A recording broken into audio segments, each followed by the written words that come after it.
everybody's been saying, okay, we expect at least to have a short-term solution. Nobody thinks they're going to let us default, but nobody thought they would let Lehman Brothers fall either, right? Do you see people preparing for like the black swan moment? Yeah, but I don't think you can compare the two. Lehman Brothers is not the United States government, right? So I do not believe we'll ever go into a default. Do I think? I think it's probably even a technical default.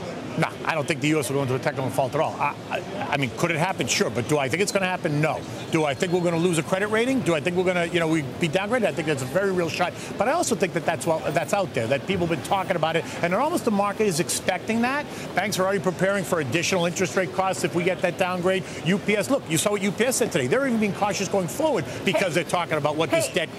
Hey, yes, Ken, there's talk of getting a downgrade, and then we actually get it. If we actually get that downgrade, talk to me about the psyche in the markets and what we'd actually potentially see here.